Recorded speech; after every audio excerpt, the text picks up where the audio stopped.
Hoje você vai descobrir como eram realmente os 10 lugares onde Jesus viveu. E vai ver imagens que mostram onde eles estão agora. Porque depois deste vídeo, você nunca mais vai imaginar a vida de Jesus da mesma forma. 2 lugares que desafiam tudo o que você já viu sobre o nascimento e infância de Jesus. O primeiro lugar onde Jesus viveu não tinha estábulos, como mostramos no Natal. Lucas 2:7 menciona uma manjedoura, porque as casas judaicas tinham arquitetura específica, família no andar superior, animais no térreo durante o inverno para aquecimento. Maria deu à luz no térreo de uma residência normal, onde o coxo de pedra alimentava o gado da família. Não era extrema pobreza, era a vida cotidiana da época. Belém, então, era uma comunidade pequena, dedicada à criação de ovelhas, conforme Miqueias 5:2, que a chama de pequena entre os milhares de Judá. Campos de pastagem se estendiam ao redor. Pastores vigiavam rebanhos ao ar livre, conforme Lucas 2:8 descreve. Belém hoje é uma cidade palestina moderna. A Basílica da Natividade, construída em 339 d.C., domina o centro histórico. Visitantes descem a Gruta da Natividade através de uma entrada baixa chamada Porta da Humildade, onde uma estrela de prata marca o local tradicional do nascimento. A mudança é evidente. Campos abertos deram lugar a construções urbanas. Onde pastores circulavam livremente, agora há muros de separação e controle militar. Mas as colinas preservam olivais e vinhedos, que Maria e José reconheceriam. O segundo lugar revela uma infância totalmente diferente do que imaginamos. Nazaré era tão irrelevante que Natanael perguntou: "Pode vir alguma coisa boa de Nazaré?", conforme João 1:46. A pergunta demonstra o desprezo regional que a aldeia enfrentava. Escavações arqueológicas confirmaram que Nazaré do século I era extremamente pequena. As residências eram cavernas naturais, ampliadas com muros de pedra calcária branca na frente. Jesus literalmente cresceu numa casa-caverna. A aldeia ocupava uma única encosta rochosa. Crianças exploravam cavernas naturais. Mulheres coletavam água em cisternas escavadas manualmente. O trabalho principal era agricultura de subsistência e criação de cabras. Nazaré hoje é a maior cidade árabe de Israel. A Basílica da Anunciação, concluída em 1969, é a maior igreja do Oriente Médio. Sua arquitetura moderna sobrepõe-se às escavações que preservam restos da aldeia original. A expansão urbana transformou colinas inteiras. Ruas pavimentadas substituíram trilhas de terra. Edifícios residenciais ocupam encostas onde antes só cabras conseguiam subir. Mas elementos permanecem. Sob a Basílica moderna, arqueólogos preservaram fundações de casas do século I.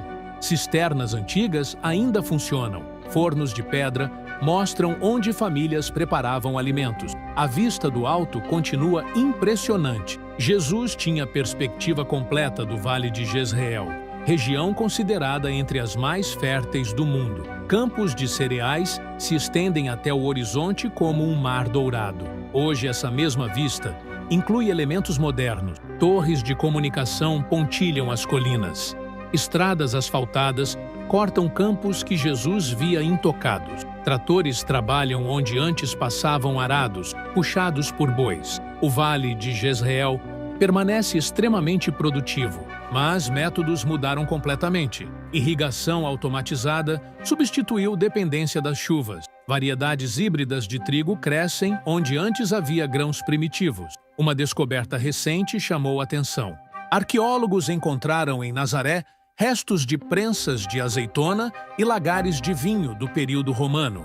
Confirma que a economia local incluía processamento agrícola, não apenas subsistência básica. Destes 2 locais de origem humilde, Jesus partiria para cenários completamente diferentes. Cidades cosmopolitas e águas que testemunhariam o início oficial de sua missão divina. O terceiro lugar onde Jesus estabeleceu residência era Cafarnaum, conforme Mateus 4:13. Deixando Nazaré, foi habitar em Cafarnaum.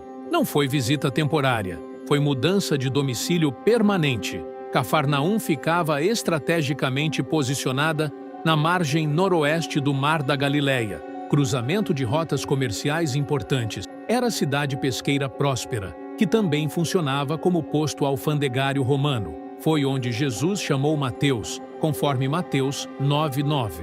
As construções usavam basalto preto local, contrastando com calcário branco importado para a sinagoga. Famílias viviam em complexos residenciais, organizados ao redor de pátios centrais compartilhados. A casa, identificada como de Pedro, fica a 30 metros da sinagoga onde Jesus ensinou.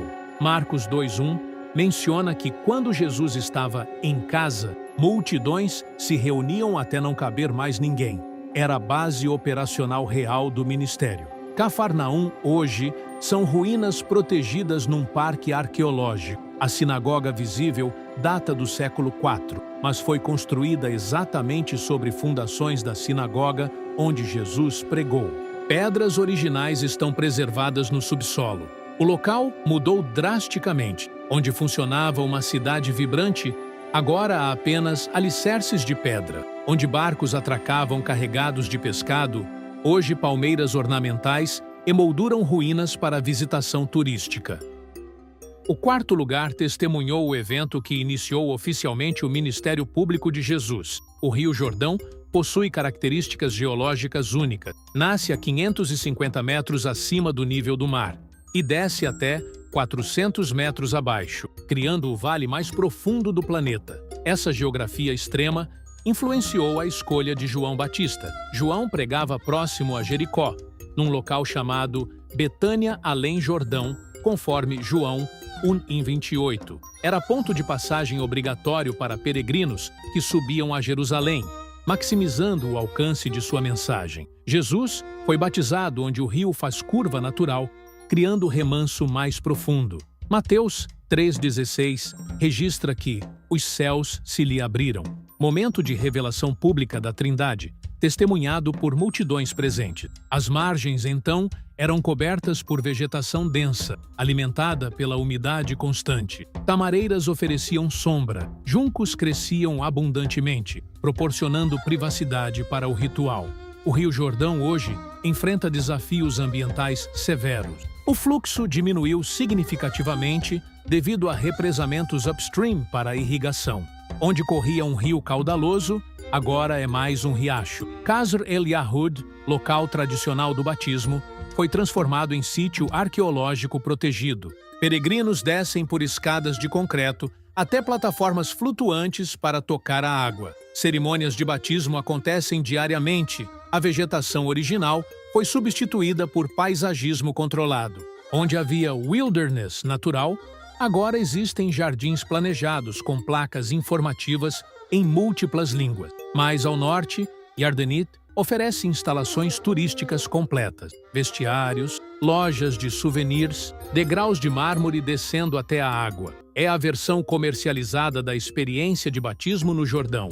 Uma mudança fundamental afeta a experiência. Onde João batizava em relativo isolamento, hoje milhares de turistas visitam simultaneamente. Onde havia silêncio contemplativo, agora há burburinho constante de grupos organizados. Mas algo permanece inalterado. A água continua fluindo na mesma direção. O mesmo rio que tocou o corpo de Jesus ainda corre em direção ao Mar Morto, carregando sedimentos das montanhas onde tudo começou. Dessas águas transformadoras, Jesus partiria para montanhas onde faria revelações que redefiniriam completamente a compreensão de sua identidade divina. O quinto lugar onde Jesus levou seus discípulos possui um significado que poucos percebem. Cesareia de Filipe ficava aos pés do Monte Hermon, onde brotam as nascentes principais do Rio Jordão. Não foi escolha casual, foi seleção estratégica. A cidade, no século I, era centro religioso dedicado ao deus Pan. Uma caverna natural de onde jorrava água cristalina era considerada entrada para o mundo subterrâneo. Herodes Filipe construiu templos de mármore branco ao redor da nascente. Foi neste ambiente carregado de simbolismo pagão que Jesus fez a pergunta crucial. Mateus 16:15 registra: "E vós, quem dizeis que eu sou?" Pedro declarou: "Tu és o Cristo."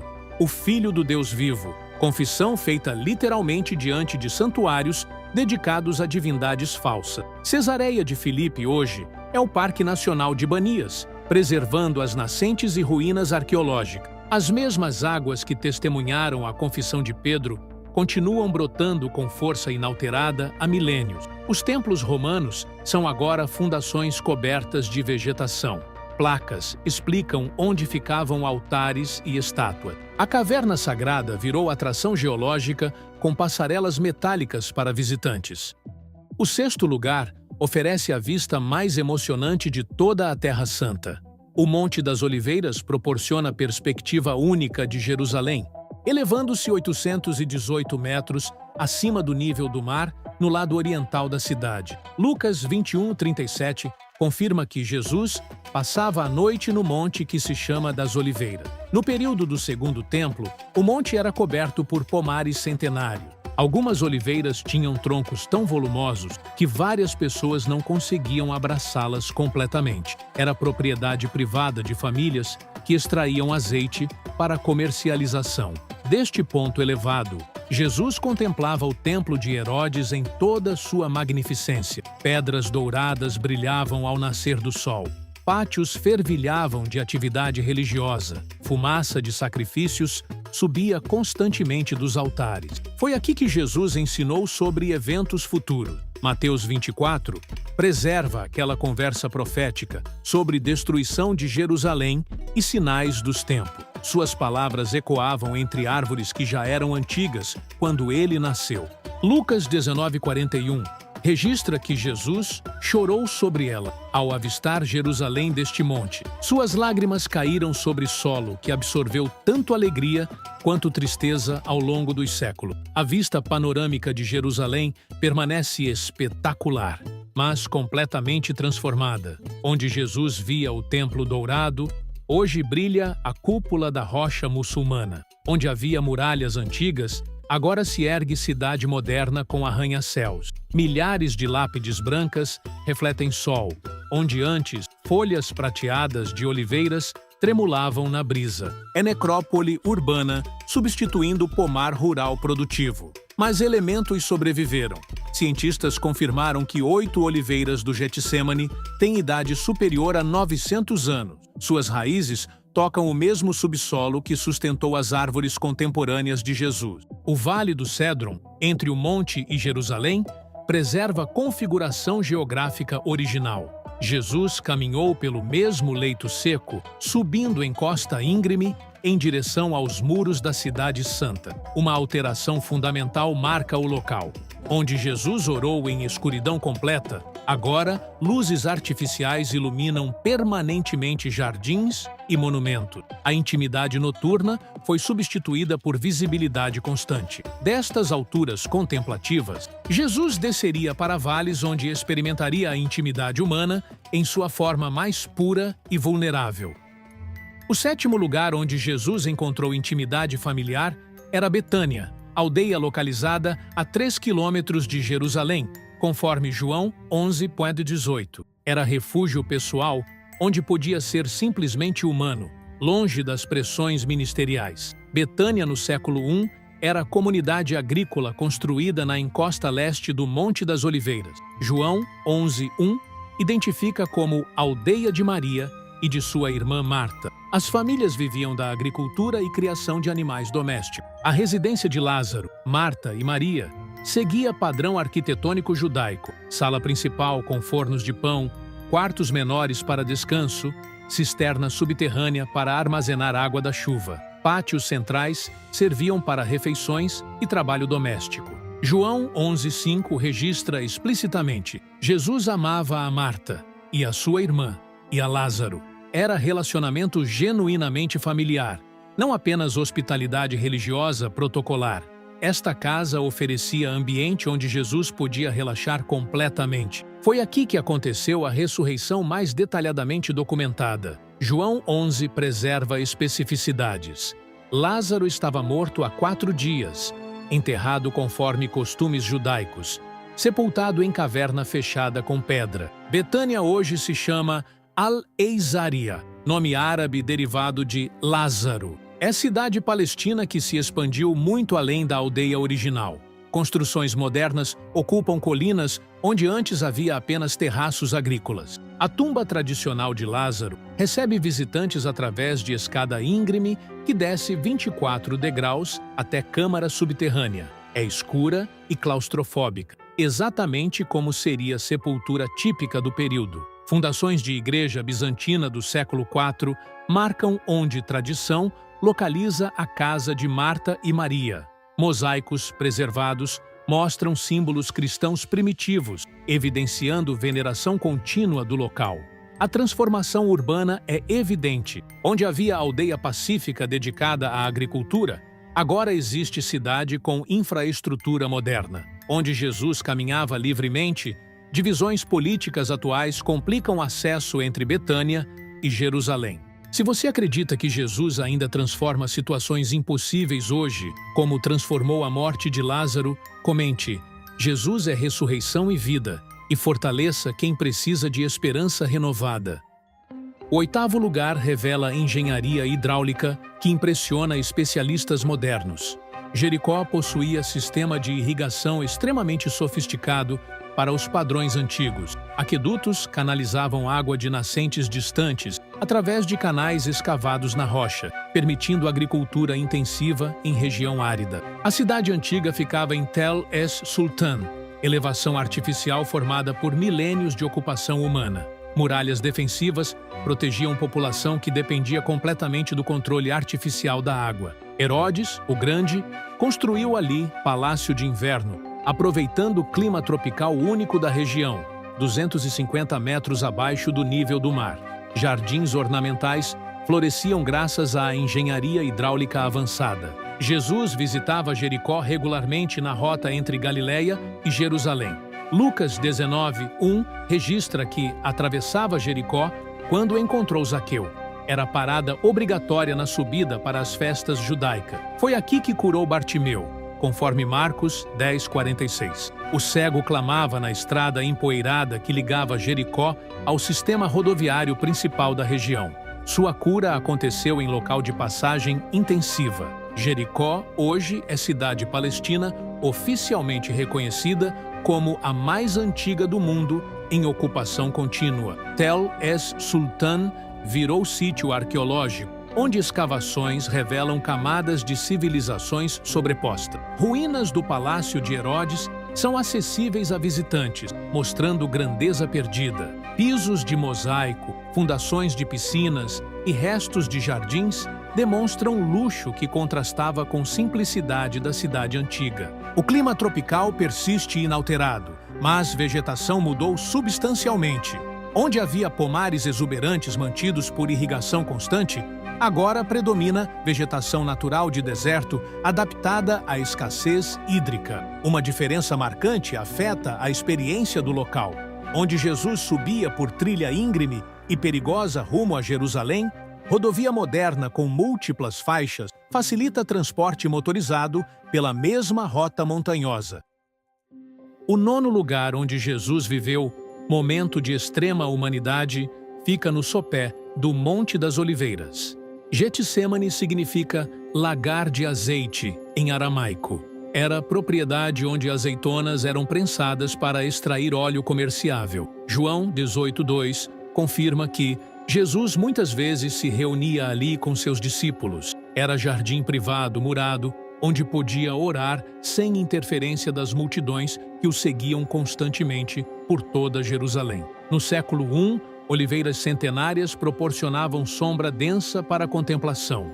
Plantas aromáticas cresciam selvagemente entre as árvores. Era santuário natural ideal para a comunicação íntima com o Pai Celestial. Mas na quinta-feira da Paixão, tranquilidade se transformou em cenário de sofrimento indescritível. Marcos 14:33 usa termos gregos que descrevem terror paralisante. Começou a ter pavor e a angustiar-se. Lucas 22:44 registra fenômeno médico conhecido como hematidrose, sendo o seu suor como gotas de sangue caindo sobre a terra. Estresse psicológico extremo rompeu capilares subcutâneos, misturando sangue ao suor. A oração: Pai, se possível, passe de mim este cálice, ecoou 3 vezes, conforme Mateus 26:39. Palavras revelam luta interior que demonstra total humanidade de Cristo, enfrentando o prospecto de sofrimento inimaginável. Getsemane hoje está drasticamente alterado, mas preserva elementos surpreendentes do passado. A Basílica da Agonia, construída em 1924, protege rochas onde tradição localiza a oração de Jesus. 8 oliveiras milenares continuam crescendo exatamente onde sempre estiveram. Seus troncos retorcidos e parcialmente ocos demonstram idade extrema. Especialistas confirmam que brotaram de sistema radicular ainda mais antigo. O jardim original foi cercado por muros altos e grades ornamentais. Onde antes havia acesso livre para a oração privada, agora existe controle rigoroso de visitação com horários limitados e multidões organizadas. O 10º lugar dividiu a história humana em antes e depois de Cristo. Gólgota era a elevação rochosa fora dos muros de Jerusalém do século I. Lugar da caveira, em aramaico, funcionava como local de execução romana, estrategicamente posicionado numa estrada movimentada para maximizar impacto psicológico. A crucificação era espetáculo de terror público. Romanos executavam criminosos em locais visíveis, onde comerciantes e peregrinos passassem constantemente. Gólgota ficava na via principal que conduzia ao norte da cidade. João 19:17 registra que Jesus, carregando ele mesmo a sua cruz, saiu para o lugar chamado Calvário. A via dolorosa subia da fortaleza Antônia através de ruas estreitas, pavimentadas com pedras desgastadas por milhões de pés. O Gólgota original era formação calcária nua sem vegetação. Rochas esbranquiçadas pelo sol formavam elevação que lembrava crânio humano. Lucas 23:33 registra simplesmente: crucificaram-no ali. Entre 2 criminosos, Jesus foi pregado em cruz romana padrão, poste vertical fixo com trave horizontal, que condenados carregavam ao local de execução. Domingo pela manhã, mulheres descobriram tumba aberta e vazia. Lucas 24:3 preserva o momento. Não acharam o corpo do Senhor Jesus. A ressurreição aconteceu em localização geográfica específica, não em dimensão espiritual abstrata. O Gólgota e Santo Sepulcro hoje estão protegidos dentro da Igreja do Santo Sepulcro, construída originalmente por ordem do imperador Constantino no século IV. É um dos edifícios mais disputados religiosamente do mundo. 6 denominações cristãs diferentes administram conjuntamente o complexo: ortodoxos gregos, católicos romanos, ortodoxos armênios, coptas, siríacos e etíope. Cada grupo controla áreas específicas segundo o acordo centenário. O local da crucificação ocupa andar superior da igreja. Uma estrela de prata marca ponto tradicional onde a cruz foi erguida. Peregrinos tocam metal que protege rocha original, ainda parcialmente visível. A tumba fica na rotunda principal, 40 metros abaixo. O edículo, pequena construção de mármore restaurada recentemente, encobre câmara mortuária original. Filas permanentes aguardam acesso limitado ao interior. Dos 10 lugares onde Jesus viveu fisicamente, este é o único que promete não ser final. Quem ressuscitou aqui, prometeu retornar.